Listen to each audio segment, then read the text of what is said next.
So thank you very much to the Foundation for inviting me to talk, and to the sponsors.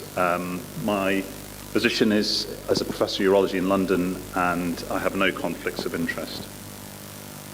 So I was asked to talk about addressing surgical access disparities using routine data, and I thought it would be an opportunity for us to talk about prostate cancer and the work that we're doing in northeast London to reduce healthcare inequities. So prostate cancer is the commonest cancer in the UK now. It's overtaken breast cancer based on routine data over the last few years. And the Lancet Commission has predicted that globally the number of cases will double over the next 15 years to almost 3 million. So that really provides us with an opportunity and a challenge to be able to deal with the large volumes of patients who are going to be coming through our doors. Black men are disproportionately affected by prostate cancer, both in terms of the risk of being diagnosed during their lifetime, but also the outcomes from the disease. And there are other risk factors, including genetics and a family history, that have a part to play. As we all know, with many cancers, a diagnosis at an early stage leads to better patient outcomes. And unfortunately, without large-scale screening programs, a lot of patients present with late-stage disease and have poor outcomes.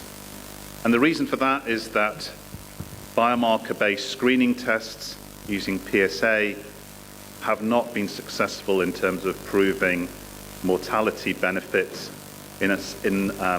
across the board in the world, and that is at the expense. The reason for that is at the expense of over-detection of clinically insignificant disease and over-treatment. So these are the three landmark screening trials that have been published in the world literature.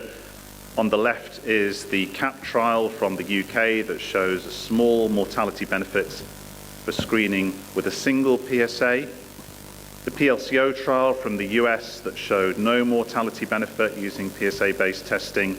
And the reason for that was because of the contamination possibly in the control arm, where there was a large amount of PSA testing in the community. And the only trial that has shown a significant mortality benefit is the European randomized screening trial, which showed a 20% reduction in mortality at 16 years. The criticism of this trial was a large number of patients that would need to screen and to treat in order to save a life from prostate cancer. So in the UK, the current guidance about PSA testing is unclear. The NICE guidelines suggest that PSA testing could be performed in men with urinary symptoms or with symptoms of advanced disease, but of course early prostate cancer is asymptomatic. The guidelines around threshold levels for intervention and investigation are unclear, with some guidance suggesting age-specific reference ranges increasing with increasing age. And NICE also suggests that patients shouldn't be referred or tested if asymptomatic, but could be offered a PSA test following a formal discussion over the age of 50. However, the NHS England Clinical Effectiveness Group have suggested a possible PSA threshold of 3 in asymptomatic men, in line with European guidelines. So it's rather confusing, and if you've been watching the UK popular press, there's a lot of political lobbying that's taking place following some high-profile prostate cancer diagnoses. So based on these data, the UK National Screening Committee has not recommended PSA-based screening in the UK. So as I said, I'm based in London, and specifically I work in northeast London, and the work that we've been doing using data from populations in northeast London in collaboration with the Cancer Alliance. And the Cancer Alliance is one of a group of alliances based across the UK that brings together primary, secondary care providers and other organisations that help improve the lives of patients with prostate cancer. North East London covers 8 different boroughs with a population of over 2 million people, with large levels of social deprivation and also high ethnic diversity. Primary care data is encoded using electronic health records in 2 different systems, and secondary care data is recorded on a single electronic health record system that offers us an opportunity for both audit and research. So we initially wanted to look at the landscape of referrals, secondary care referrals for suspected prostate cancer to 2 Northeast London hospitals over a period of 4 years. And we identified almost 13,000 patients who were subsequently referred and diagnosed with prostate cancer. 23% of those were diagnosed with prostate cancer. And what we found was a stark disparity between black and white men diagnosed with prostate cancer in this group. There were the highest age-adjusted incidence rates for black men as compared with white counterparts. The black men were diagnosed at a younger age as compared with their white counterparts. They were for the most deprived backgrounds as assessed by the index of multiple deprivation.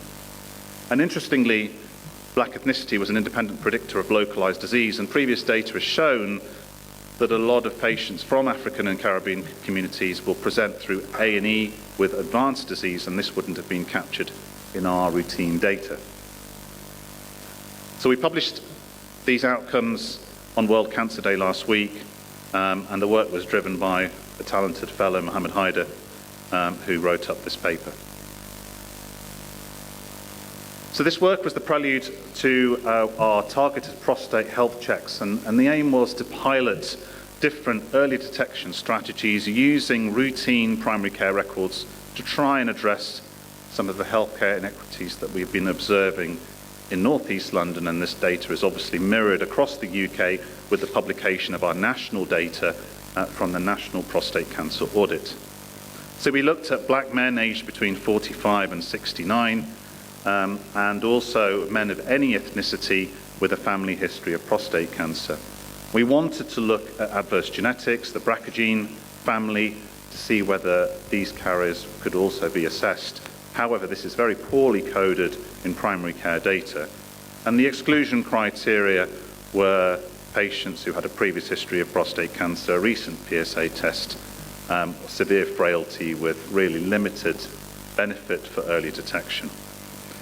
And importantly, our secondary aims were to increase patient awareness about prostate cancer and identify barriers to testing amongst the African and the Caribbean communities.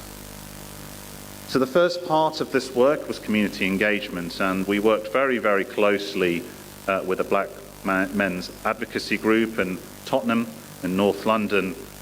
And what we found was significant mistrust of Western healthcare systems, a lack of representation of African and Caribbean doctors in Western healthcare, an aversion to prostate examination through DRE, and of course there was a misconception around the necessity for this in screening, and a lack of awareness that early prostate cancer is actually asymptomatic. And it was through this work with the local community that we were able to tailor the way that we engaged with patients, and there were some action points that we went back and adapted our approach. So we piloted 2 different approaches. The first approach was to invite men through text messages, letters, or by telephone calls to an appointment where they were assessed and counselled for a PSA test in secondary care, and a second appointment to then assess what that PSA test meant, and onward referral. The second approach was to send an SMS directly to patients asking them to book in for a PSA test with the relevant information, which then subsequently took place in secondary care, and that avoided 2 appointments. So this is the overview of the outcomes, and of course, this is not a large-scale screening trial, so we're not expecting to get any significant volumes of cancers here, but what was interesting was the difference between the 2 approaches. On the left, the phase 1, the 2-appointment approach, you can see that the response rate is fairly poor, 14%, but actually, speaking to colleagues in Europe, one would expect at most a 20% response rate for any kind of PSA-based screening strategy. On the right, the response rate was slightly higher, where patients were contacted directly via SMS. So what were the key lessons from this pilot? And I say it is a pilot, so we weren't expecting to have a large number of cancers coming through. But interestingly, primary care records appear to poorly code for patients within high-risk groups. There was an absence of BRCA information and positive family history. Of the patients, the non-black patients who were referred, only 18% actually had a positive family history. Now we tested those patients. If they were referred, we saw there was a commitment to our primary care partners to do that. But clearly we're not coding the information properly in primary care, and that's a problem. Ethnicity and previous PSA testing was well coded. The method of information given to the patient and contacting and booking is obviously critical. It needs to be seamless and quick. And the messaging needs to be clear, culturally sensitive, and reflective of the diverse communities that we serve. There appeared to be a bias in uptake towards more informed men. In the phase 1 part of our pilot, there was a lower deprivation index, and there appeared to be a higher proportion of black men. And compared with white men, black men appeared to be from more deprived backgrounds and were less likely to have had a previous PSA test. So others have also been doing similar work in this space. These are a comparison with other data sets that have undertaken based on the outcomes of targeted prostate health checks. And I think it's important that we try and address the communities that are at high risk. You can see here that 40% of our patients were of an African or Caribbean background, whilst others had mainly assessed those from a white background. But the uptake was generally around 10 to 15% in terms of the tests performed, and the number of cancers diagnosed were lower. Of course, the number of diagnoses that are made from any kind of early detection intervention will depend on the PSA thresholds, and also whether MRI scan is used directly to screen, which is now happening in some centres. So this leads on to the Transform trial, which is the UK National Prostate Cancer Screening Trial that was funded by Prostate Cancer UK as well as the NIHR and other partners. And it's a multi-arm, multi-stage platform RCT led by the individuals whose photographs are on the top of the slide.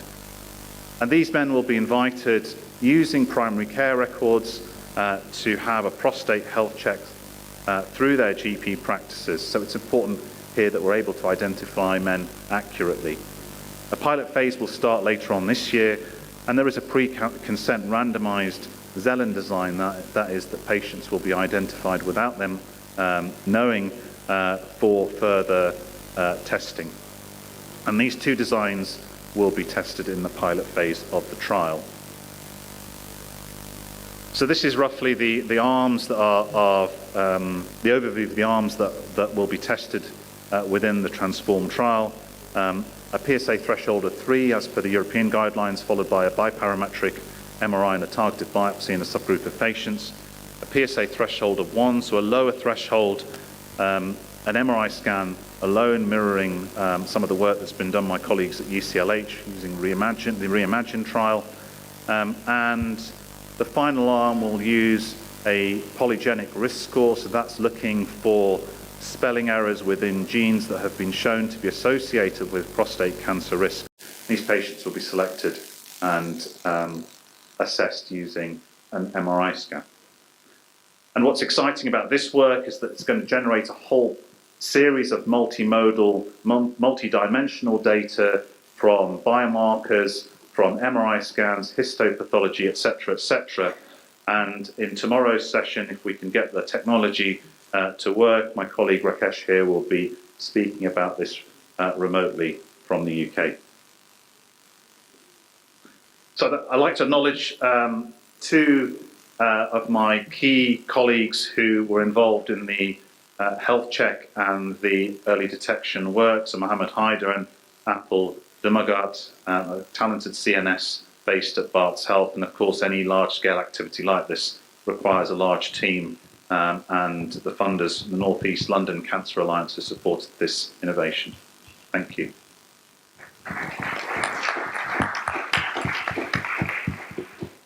All right, so this first part of the surgical data science session was meant to give a primer and lay a little foundation for the next half, which Dan's going to talk about a more global sense of thinking about AI in a global sense.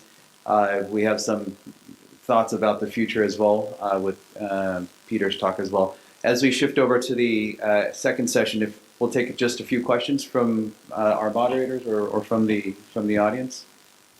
You know, on the other side of London, on the western side, we looked at the Indian subpopulation. And guess what? You would have thought the Punjabis would be the ones who will get all the cancers.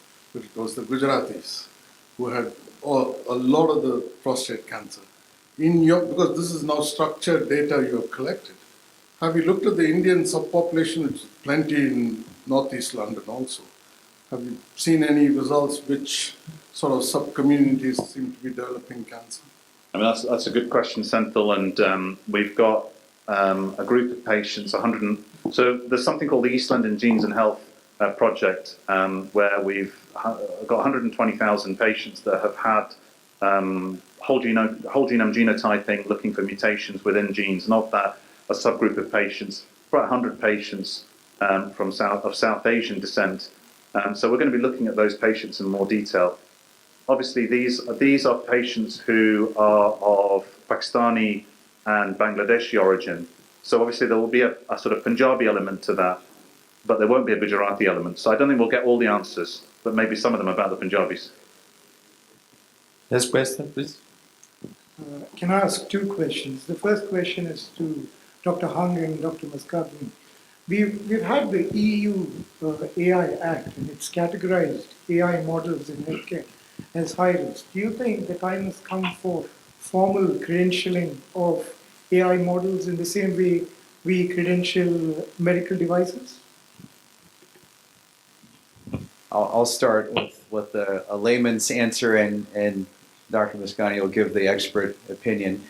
I think we're at a cusp of time where we see the potential and we see the need for certainly algorithms to enhance how surgeons operate. We are leaving a lot of data on the table and not utilizing it to the best of our abilities. And so, but it has to be implemented very carefully, yet robustly when we do it. Because, you know, the early adopters, we can't afford to fail because we have a whole field of surgery that's expecting a lot of results and sometimes, you know, overpromised ideas of what AI can do in surgery. It's not going to make a terrible surgeon a great surgeon, right? But there's a lot of things that it can do. And Pietro and I had some great conversations this morning exactly about that. Pietro, what are your thoughts? So this is a very difficult question. In the sense, the real answer is no one knows as of now. The US landscape is much clearer than the European one as of now. We need to think about this regulatory, which is extremely important, as Andrew was saying, if we want to deliver this promise. And I think we're here for that. And in order to think rationally about this, we need to break down things. So not all AI-enabled medical devices are the same. The basic principles of medical device holds true. So first you look at the risk defined by the intended use of the device. Once you know the risk, there's different approaches to that. That is basically the standard medical device route, which is not very different for AI-enabled medical devices. In my opinion, the main difference will start to appear with increasing level of autonomy. So up to level 3 of autonomy, the system basically has no agency on decision making. And there, I think, is going to be regulated as any medical device, with special controls for data-centric methods.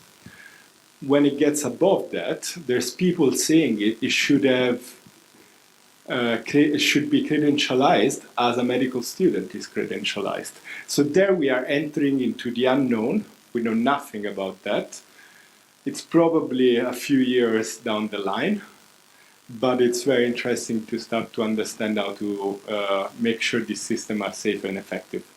Let's get Dan on the stage here. Dan has a very unique perspective. He's not a robotic surgeon. We realize this is a robotic symposium or meeting, but he's going to be super insightful. And the global perspective, I think, is one that, I think brings AI to a very tangible place. So Dan, take it away.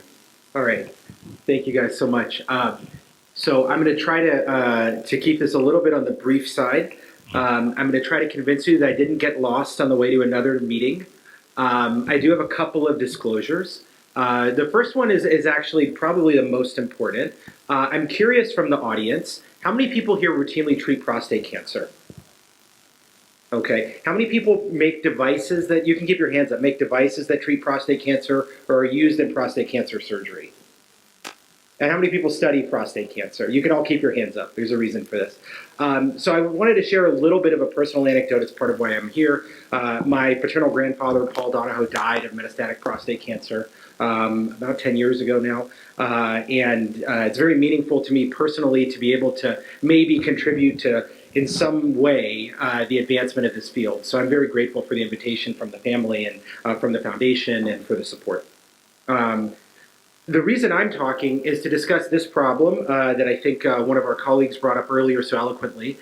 We all live on this same shared planet on which, if you looked at surgery as a disease instead of as a treatment, it would actually be the third leading cause of death. And among surgeries, there's a vast disparity in outcome for the same risk-adjusted patients as best as we can. So if you have two patients walk into different operating rooms with different surgeons, they're going to get a dramatically different result, maybe a tenfold difference in mortality or more. I want to talk about some of the things that we're doing and the ways that AI can contribute to some solutions for the massive need for 150 million surgeries a year that are not performed and the massive disparities that we see every day. These include the development of very low-cost simulators, the creation of new health infrastructure. So I read this book on the flight over. Thank God it was a long flight, but a phenomenal story. If you haven't read about the Aravind Eye Institute, really just inspirational. And the ways in which folks are developing new surgical procedures and popularizing them, and the ways that new networks of surgeons are being trained and creating knowledge transfer. So these are four fundamental ways in which we can change the landscape of global surgery. My question for today is, how can a quantitative understanding of surgery, the things you've heard about from Dr. Hung, Dr. Mascagni, and others, make a difference in these problems? I want to tell you four brief stories that cover the gamut of what I see as our solution to this problem. The first question that we have to ask ourselves, back when the good old halcyon days of American politics, when we only had presidents who would ask us questions like, is our children reading? So our question for today is our surgeons learning? So for those of you who haven't seen the inside of a neurosurgical operating room from the operator's perspective, this is what it looks like. There are a bunch of surgeons looking at a bunch of screens, performing an endoscopic procedure, looking at navigation devices, drills, and other instruments, all of which have the ability to sense and provide data about the state of the operating room and of the operation. So we divide our understanding of how this data could be impactful into a couple of different domains. One sub-question is, what can humans see but might miss? This is an area where AI might be able to help in global surgery. So I'll give you an example from our practice. This is something that human beings could see, but didn't. That's a bad cut. That's a laceration of the carotid artery. This is one of the worst things that can happen in endoscopic and nasal surgery. About half of patients die or have debilitating strokes.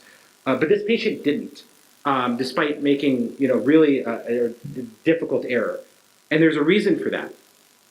We had spent the past 5 years creating a national training curriculum where we were the trainers for more than 250 surgeons. And we created a method to manage this, rolled it out, ran labs all across the country, and delivered some improvement in surgical process by standardizing the approach. But we did something different with this. We saved the videos. And this created a bunch of research, and it's my pleasure to collaborate with Andrew and with others on a large amount of surgical data science research over the last 10 years. We were able to take the videos, turn them into an open data set that's published that anyone can use and has been used for the basis of a variety of grant proposals, and then demonstrate the feasibility of studying the videos to identify differences in surgical movement patterns that are much more predictive of outcome than how old the surgeons were, how experienced they were, whether they'd ever managed one of these situations or not, and create a proof of concept of an expert assessment system that could replicate the same coaching that we laboriously delivered over 5 years at much greater scale with much less human intervention. And one of the highlights of this was actually taking this on the road this past summer to a course that was at Stanford University where we ran the same simulations, except instead of providing the expert assessment by me or someone else telling a person what they did, we gave them an automatically generated report card that was created from a standard laptop computer with an AI model that ran in real time as the participant was performing this particular task. So this basically took our arc of research and put it on a PC that you can take anywhere on earth to train surgeons to do this task. And you can train surgeons to do other tasks as well and assess their performance. It's my postdoc, Rakai, who was our Neurosurgical Society's Innovator of the Year for developing a continuous expertise monitoring system that helps surgeons understand when they can improve during brain tumor resection surgery. So in essence, what we want to do is take an expert human judgment. This is my boss, the most prolific pituitary surgeon in human history, a guy named Ed Laws, who's the president of the American College of Surgeons and every other thing. Take his knowledge, put it onto a laptop, put it onto an iPhone. There's another story that we have to tell about this, because this sounds hard. It sounds like it takes a lot of time and effort and computation and data. How do we do this effectively and cost effectively? And is there anything else we can do to help our surgeons? So what can't humans see but might like to? I'll give you one example, which is a very inexpensive device that we're evaluating, a snapshot hyperspectral imaging camera that you can put on the side of a standard surgical microscope that can use non-visible light to identify, like this blue area here, a highlighted area of tumor that the surgeon hasn't yet removed. This is a device that you can put on an endoscope during a brain tumor resection that's done through the nose endoscopically, and you can even get models down small enough to run on extremely small and underpowered devices that we can bring through anywhere in the world and deploy at the edge. So these are very interesting ways to help us make sense of things in surgery we can't see that could be globally useful. But what about before you go to the operating room? How can we help humans see things before surgery? Well, so this is a very famous Delhi landmark, very important to sick people. And it turns out they have an MRI scanner in the temple. This was very surprising to me, and I thought was very impressive. But what if you didn't have to go to the temple to get your MRI scanner? What if instead you could bring the MRI scanner to you, wherever you were on Earth, and make it run off of a wall outlet? Well, it turns out you can do this because MRI scanners are not very globally available. They've created a portable MRI scanner called Hyperfine. It costs $200,000. It plugs into a wall outlet, and it even generates some images that are reasonable. So our approach has been to take the kinds of images we can get from this scanner, to deploy it in many countries on Earth for an international consortium, and to try to get better quality images that actually identify pathology, not just normal brain. So we have some preliminary results that have been presented that show that you can actually generate diagnostic quality images of normal brains, which is very useful in studying malnutrition and global health conditions. Our next step is to identify whether pathology can also be preserved through some of these same approaches. So in essence, what we think the innovation story globally should look like is the creation of surgical information and assessment systems, very inexpensive systems to improve both intraoperative and preoperative diagnosis and treatment for surgical conditions. That's all great, but does any of it actually last? So there's a common innovation story and deployment story in medical technology in low and middle income countries where you might have a bunch of equipment that gets deployed into a country and it never does anything, never gets used. So I love this picture because it's actually from the NHS in England. So it just goes to show that in every country, everywhere on Earth, we have the same problems. How do we create persistent impact? Bringing technology is not enough. So we sought to create a novel structure that's different from a conventional research lab that specializes in actually creating, deploying, and evaluating artificial intelligence models at scale anywhere on Earth. This is again done through a structure that's a public charity that has its sole motivation is to solve this problem of how do you make surgical AI globally available. So we have a problem because surgeons and hospitals have data, they want impact, but they don't exactly know how to get there. But they do understand exactly what they need in their local environment. Whereas you have researchers who generally don't have data, who have limited abilities to deploy AI, who might have algorithms and a lot of technical talent, but have difficulty connecting with their clinical experts. There are very few examples that disprove this, and the majority of the experiences, there's a missing piece here, which is what we strive to be. So what this looks like is a standard surgical video platform that not only allows for video-based assessment, collaboration, and sharing, which powers surgical training worldwide, and we'll talk about a couple of examples of this, but actually allows production machine learning algorithms to be deployed. So this means that if you work with us, you can actually train and create and deploy an algorithm, not for research, but for actual use to any surgeon anywhere on Earth. We have a research data pipeline so we can actually bring in external researchers. We just had researchers at another university work through our data services to start training one of their first foundation level models for surgical video, so we're very excited about this. It allows us to take research risks that are very difficult to fund in other endeavors and to deploy these things at massive scale. So we currently have more than 250 collaborators in more than 50 countries, support a variety of procedure types, have many thousands of hours of surgical video, study tens of thousands of procedures, have a bunch of AI models that are available with more in progress, and a number of both philanthropic foundation and US government grant support. And what does this look like? What's the point of all of this? So I'll bring it home with two more examples, and we'll close. The first is, how do you train laparoscopists? Because the first step to training a roboticist might be to train a laparoscopist. That's a debatable statement, by the way. So, you know, there's a lot of great work being done in high-fidelity simulation. But low-fidelity simulation, particularly simulators that people can make in their local context, is really important. So Allsafe, for a phenomenal organization, won Intuitive Global Surgery Challenge a few years ago. We've been working with them to develop automated assessment for surgical training. So it's great to have peer review and it's great to have educational models, but how do you scale that up? There aren't enough peers to watch these surgeries. So if you're training surgeons somewhere on Earth, you really can't have enough experts. And they're not going to be in the time zone, and they're not available anyways. So you need some automated assessment to get your learners ready. The second piece of this that they can't do right now, and we're really excited about, is something that I think will be transformative. How do you know when someone's ready to go to the operating room from a $2 box using their iPhone to be able to do safe surgery? How can you prove that? That's a proposition that we're investigating with them, and we hope to have some results on that over the next 18 months, and I'd love to talk more about that in detail. Lastly, what can we learn from each other? So there's a strong paradigm of translating innovation from some high-income country context to some low-income country context, but in our experience, that's actually not how it works in neurosurgery. So there's a very nice story of a particular procedure in neurosurgery, and I won't get into all of the details, but to treat hydrocephalus, where infants and neonates are accumulating fluid within the brain. This is a life-threatening problem, and it's traditionally treated by placing a medical device that costs about between $16,000 and $5,000, depending on whether you're in a low-income country or not. $16 doesn't sound like a lot, but if you're in Ethiopia or Tanzania, you simply can't afford it. So we need to find procedures that don't involve any implants whatsoever. And actually, Cure Hospital in Uganda, working with some other neurosurgeons, have revitalized a procedure that doesn't require any hardware implantation whatsoever to treat hydrocephalus. The problem is, it's tricky to learn. So we're working with the leading training organization to scale out automated assessment for surgeons who are being taught this procedure, and then the trainers leave. And the question is, how do you know that they're still doing it as best as it can be done? And how can you, in fact, learn if they are doing it so well? And that's what some of the evidence suggests, is that many surgeons who are at Uganda and other high-volume centers may be doing this better than I am. How do we translate that innovation back to me to make me a better surgeon? That's our proposition with them. So I think this is the global surgical innovation story. We need to build and deploy scalable systems that replicate specific expert judgments in a lot of ways. We need cost-effective device innovation. We need a community and infrastructure for collective, reproducible surgical data science research. And we need training programs that use surgical data science for bidirectional, multidirectional knowledge exchanges. So coming back to why I'm here, did I just get lost on the way to the neurosurgery meeting?